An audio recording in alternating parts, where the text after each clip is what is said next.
ont passé tout leur temps à tuer ou à applaudir lorsque les Congolais meurent. Et les reportages de tout à l'heure, nous voyons que déjà vers les années 60, le président Tshisekedi a applaudi lorsqu'on a penti des Congolais. Il l'a justifié, il l'a approuvé et il n'a jamais eu de remords. Et voilà quelqu'un qui a instauré la dictature, la plus grande dictature en République démocratique du Congo, veut apparaître aujourd'hui comme un donneur de leçons et il continue à faire tuer des Congolais.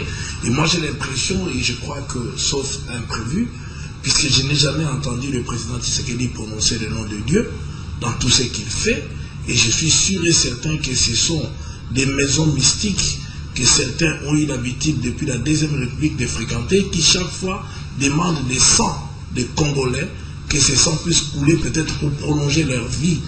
Parce qu'on ne peut pas concevoir, ni comprendre qu'un homme politique qui aime les Congolais, qui veut diriger les Congolais, doit les envoyer à la mort. Il doit chaque fois chercher à ce qu'il y ait des sangs qui ont coulé.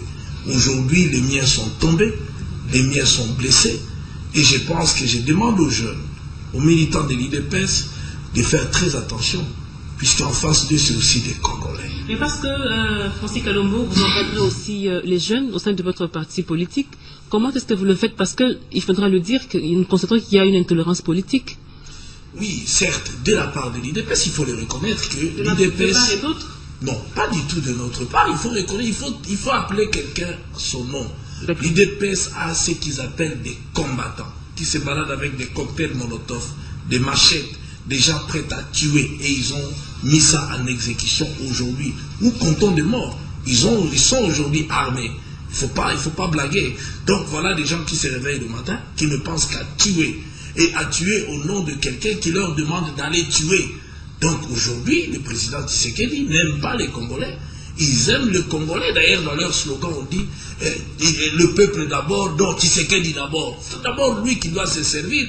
Et nous l'avons constaté en 2006. Et lorsque nous revenons de Sun City, puisque lui n'était pas désigné vice-président de la République, il a retourné, personne ne puisse participer et personne n'a participé.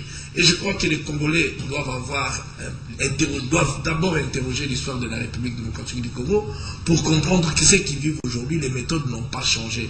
Et le président Tshisekedi n'a jamais accédé au pouvoir, tout simplement parce que son caractère le met dans une position où il pense qu'il faut que les gens meurent. Aujourd'hui, il est bloqué à l'aéroport, tout simplement parce qu'il est descendu. Il a empêché tout le monde de tenir leur meeting aujourd'hui, en saccageant tout. Et je salue ici le gouverneur de la ville d'avoir pris une bonne décision, d'ailleurs, que tout le monde applaudit aujourd'hui, d'interdire toutes ces manifestations. Sinon, l'IDPS avait prévu qu'il y ait des milliers de morts aujourd'hui en République démocratique du Congo, parce que le président Tshisekedi avait annoncé son retour le mercredi. Attendez un instant, honorable Francis Kalombo, pour donner une information à nos chers téléspectateurs, qu'aujourd'hui, le retour du Bas-Congo, qui a constitué la dernière étape, et pour le candidat Tshisekedi, et pour le candidat Joseph Kabila, le président Joseph Kabila a atterri à l'aéroport de Ndolo quelques 2 heures avant M. Tshisekedi, et M. Tshisekedi est arrivé à l'aéroport de Ndolo où il a atterri en provenance du Bas-Congo. Et de l'aéroport de Ndolo, le gouverneur Kimbuta ayant déjà supprimé tous les meetings prévus aujourd'hui, il devait donc se rendre chez lui à la maison. De Ndolo, il a pris la destination de chez lui à la maison.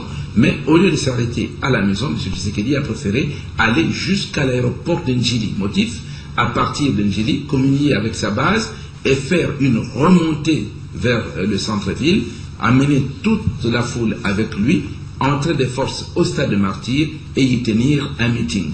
Et arrivé à l'aéroport d'Ndjili, cela lui a été signifié que ce n'était pas possible de braver l'autorité de l'État. Et M. Tshisekedi a refusé de rentrer chez lui à la maison. Il est resté dans son véhicule pendant plus de 2 heures et fatigué, il a décidé de descendre du véhicule et d'aller rester au salon d'honneur de l'aéroport international de Ndjili. Et les autorités ont pris des mesures pour qu'il rentre calmement à la maison, sinon il est alors sous haute sécurité à l'aéroport de Ndjili, qu'il devrait d'ailleurs quitter. Au moment où je vous parle, dans quelques heures, on termine la campagne électorale, mais les prérogatives d'État continuent parce que le gouverneur de Kinshasa, André Kimbuta, vient de faire une déclaration et nos caméramans sont en route vers le studio de Digital Congo. Nous vous ferons parvenir cette déclaration du gouverneur André Kimbuta.